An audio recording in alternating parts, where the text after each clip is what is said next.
mas eu queria voltar ao ponto desse grande desafio que eu considero que é difundir esse conhecimento do sânscrito. É um grande desafio. Prabhu Kachak se falou, os outros devotos talvez já tenham falado. Nos tempos contemporâneos é muito difícil realmente você fazer as pessoas, como nós mesmos ainda conseguimos, né? Recitar, praticar Swadhyaya, recitar mantras, etc. Tão pouco tempo atrás nós ainda conseguimos, mas agora parece que cada vez menos a gente consegue fazer isso. Porém, eu não consigo descobrir uma outra metodologia efetiva para a ampliação do vocabulário, que eu acho que é fundamental para aprender uma língua, porque dentro da didática, do aprendizado de uma língua estrangeira, segundo os estudiosos contemporâneos, porque antes era assim, né? Antes era tudo decoreba, mas hoje, no ensino de língua estrangeira, eles dizem que nós temos que ter contato com a língua. Primeiro, nós temos que ter contato com a língua. Começar a aprender uma língua por gramática pode ser desastroso. O próprio Paulo Ronay, um grande poliglota, ele falou que ele desistiu de aprender sânscrito. Ele comenta no livro dele, ele desistiu do sânscrito porque no método que ele estudou, para ele, sânscrito era só um conjunto de raízes verbais. Assim, uma metodologia provavelmente horrível que fez com que ele desistisse de estudar. Então, começar o ensino pela gramática pode ser desastroso, pode ser assim o golpe final, né? Assim, é o que faz as pessoas desistirem. Em muitas línguas estrangeiras acontece isso. Então, numa língua contemporânea, a gente pode ouvir, a gente pode praticar, a gente pode falar, etc. Mas como a gente vai ressuscitar, então, o sânscrito, né? Como é que a gente vai fazer com que as pessoas desenvolvam? Porque sem desenvolver... Eu vi isso na USP, né? Eu fiquei um ano lá na USP estudando sânscrito com o Adriano Aprigliano, e eu vi, né? Primeiro que a USP fechou o curso por falta de alunos, e a turma só tinha lá 5 alunos, e os alunos não tinham vocabulário nenhum. E aí fica só um conjunto de gramática que não leva ninguém a nada. Porque se você não tem vocabulário, você não vai para lugar nenhum. E a forma de se obter vocabulário seria o Swadhyaya, nos tempos védicos. E hoje, como é que a gente transpõe esse desafio? Como é que a gente faz? Eu queria ouvir um pouco mais de vocês. Como é que a gente faz o aluno adquirir vocabulário antes da gente massacrar um monte de gramática, que é fácil talvez para uns, mas para outros pode ser a morte da língua. Eu queria comentar que quando eu viajei pelo sul da Índia, lá, e fui especificamente em Udupi, e estava tendo um congresso de sânscrito. Então, aconteceu que eu achei um livro muito curioso, que ele tinha o sânscrito e tinha uma imagem, assim como nós fazemos, às vezes, na alfabetização. Então, eu achei muito curioso e eu quis ter esse livro, porque acontece que você associar um cachorro, né, a palavra, e assim, isso me chamou muita atenção, mas eu quero que os outros comentem. Esse é o maior desafio. Eu vou dizer, no meu caso, como eu consegui adquirir vocabulário? Primeiro, como um devoto. Os devotos têm muita facilidade de ter um vocabulário, aprender mantras, decorando mantras. Essa é uma das maneiras fáceis. E estamos pregando, especialmente nós, como somos devotos de Krishna, estamos o tempo todo estudando Bhagavad Gita, dando aula de Bhagavad Gita, ouvindo aula de Bhagavad Gita, automaticamente nós adquirimos algum vocabulário. Mas, mesmo assim, é um vocabulário muito confessional, muito comprometido com a nossa religião. Entende? Então, fica muito a desejar, tem muito outro conhecimento que tem. E eu comecei a adquirir vocabulário não deixando a gramática de lado. Junto com a gramática, fazendo glossários. Fazendo glossários de verbo. Eu, quando fiz o meu doutorado, eu tive que... o departamento de pós-graduação da Universidade Federal de Juiz de Fora exigia duas línguas. Inglês eu já tinha, falo fluentemente, mas aí eu tinha que fazer uma língua. Aí eu comecei, vou estudar o que agora? Qual língua que eu vou estudar? Comecei a tentar estudar alemão, desisti. Francês. Aí, como eu vou aprender francês em pouquinho tempo, em 4 meses? Fiz um glossário de verbos, entende? E das palavras derivadas. E aquilo, aí eu peguei e passei. Aprendi francês em pouquinho tempo. Então, o que acontece? Eu, quando comecei a compilar, eu fiz vários glossários. Glossário de verbos, glossário de termos técnicos, glossário de temas, assim, glossários de plantas. Então, eu tenho esses glossários, são os meus exercícios. Eu estou fixando, o meu vocabulário aumentou, assim, exponencialmente em menos de 3 anos. Então, você vai entendendo, porque o sânscrito, nós temos que entender, o sânscrito é a raiz verbal. O sânscrito é os fonemas. Os fonemas revelados a Brahmana é a semente de sentido, no qual Brahma utilizou aquelas bídias. Então, o alfabeto do sânscrito já é bídia de sentido. E aí você junta as raízes verbais, aí você tem a raiz verbal. E as raízes verbais têm manancial. Então, estender glossário, aí você pode fazer a derivação. Quando você faz um glossário, você entra nos verbos. E você vai fazendo isso, você vai ganhando vocabulário. E aí, o uso que nós temos de cantar mantras...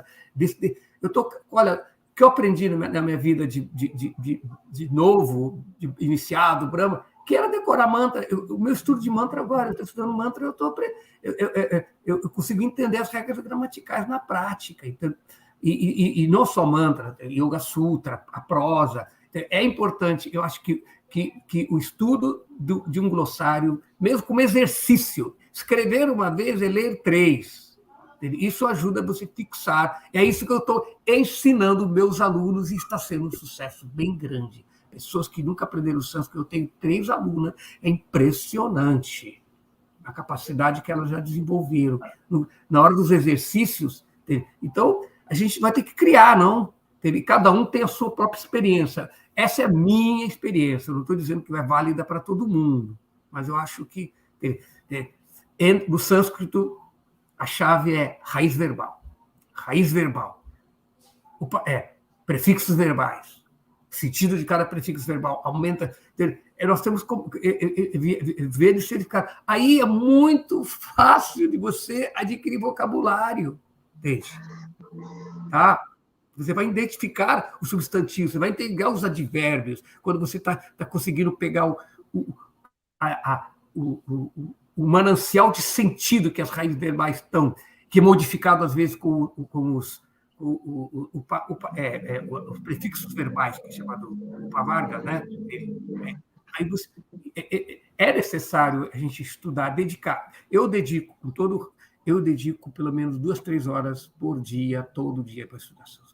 Olha, eu acho que foi bastante enriquecedor para todos nós. Eu agradeço a você por ter essa iniciativa de organizar, de chamar, né, de convidar, e a maneira como você está também dirigindo todo o programa aí está sendo muito boa, e todos os comentários foram muito significativos. Para mim foi assim muito bom mesmo.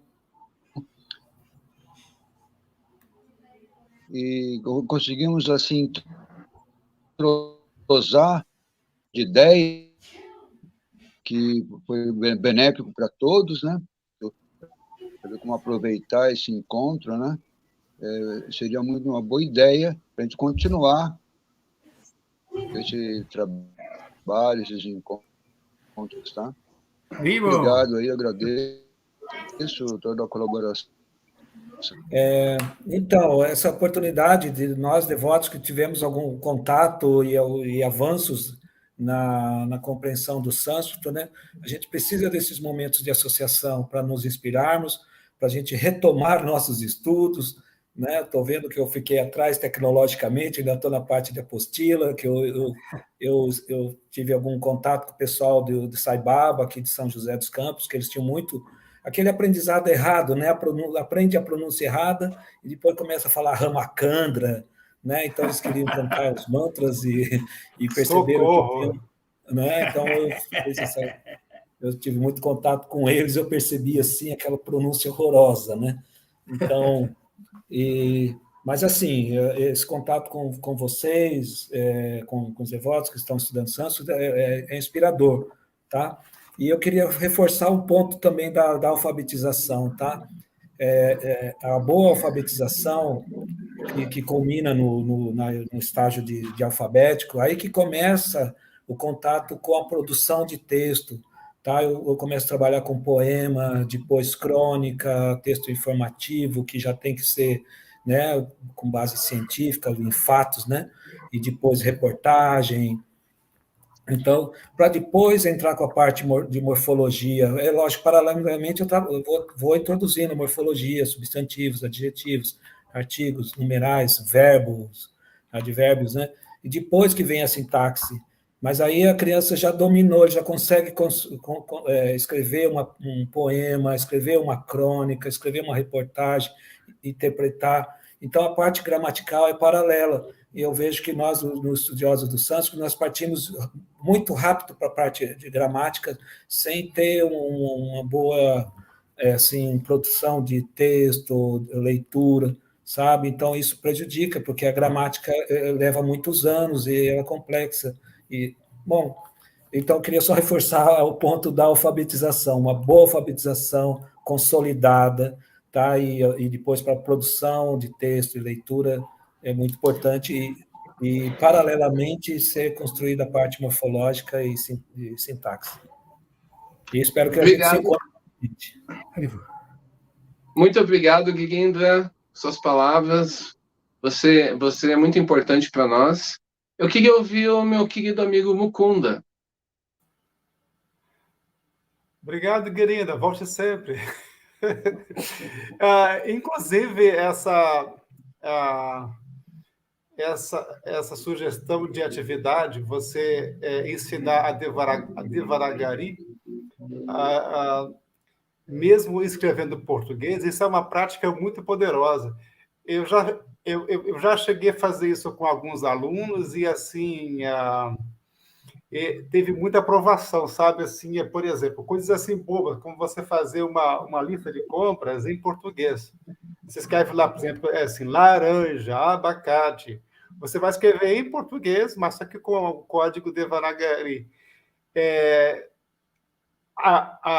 A sensação de descoberta dos caras, assim, dos alunos, é assim, uma coisa assim, super gratificante. Um negócio assim, quando eles descobrem o que está escrito, a sensação é muito gostosa, é muito assim, é divertido. É uma coisa que tem essa sensação da descoberta e também ela é motivadora, né? Porque um dos grandes desafios nossos é você manter o aluno motivado, né?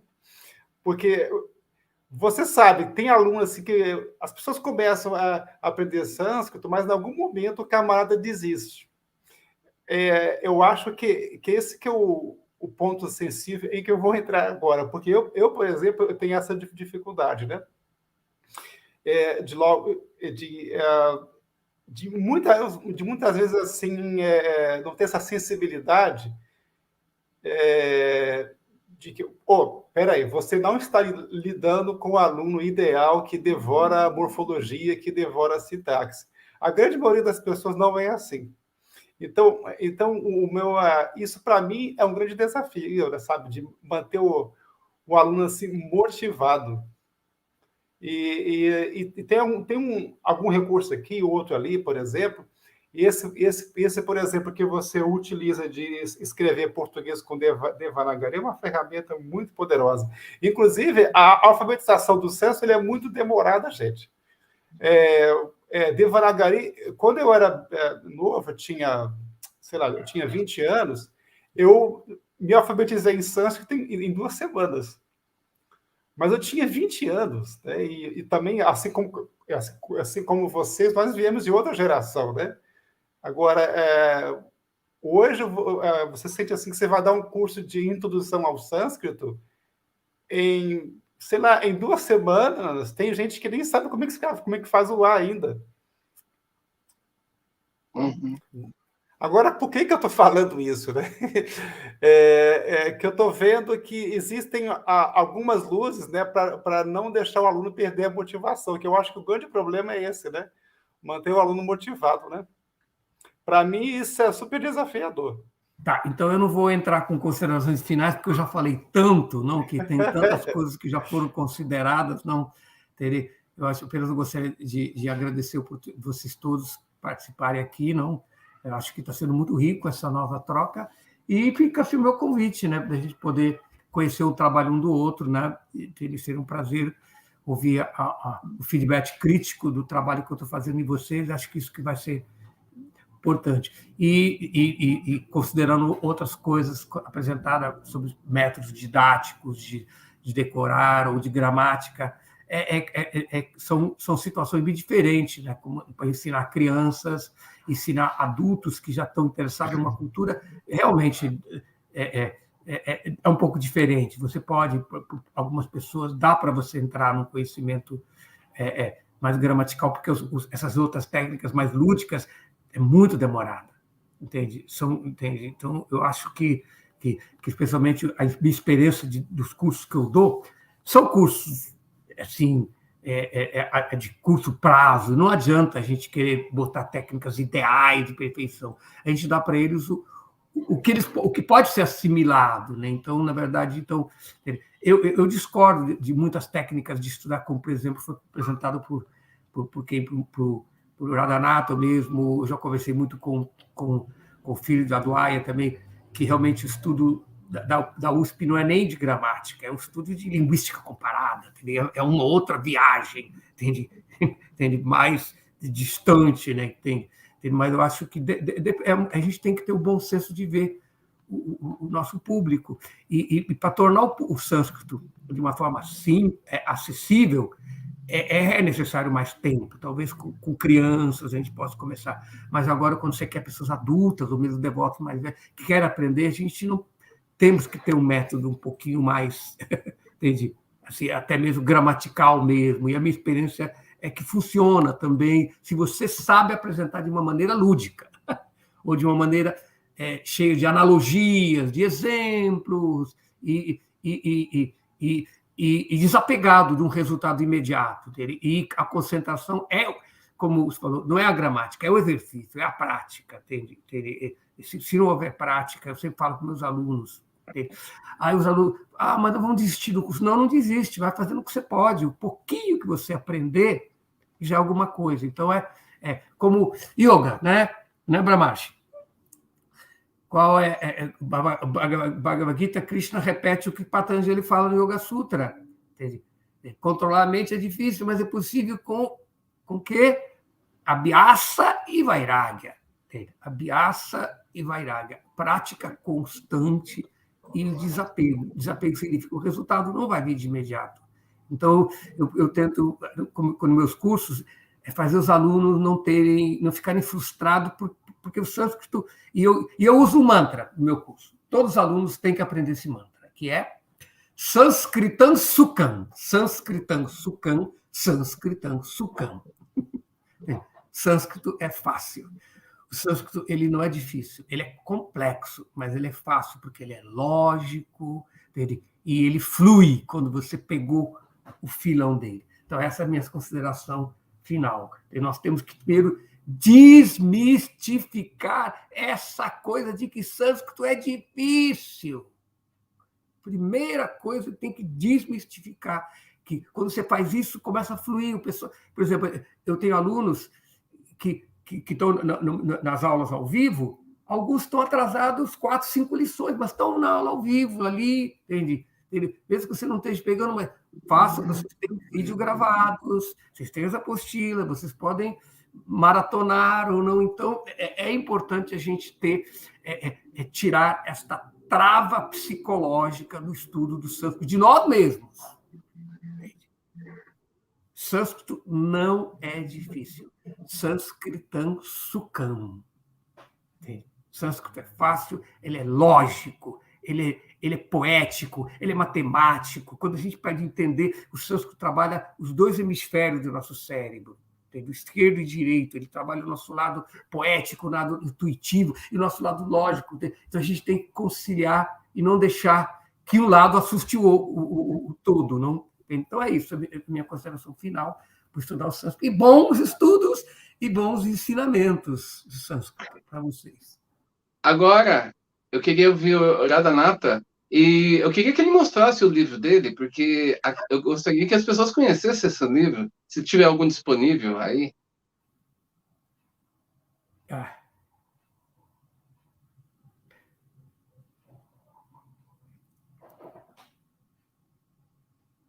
Abre o som. Cante Hare Krishna e seja feliz, tá? Essa é a mensagem mais importante.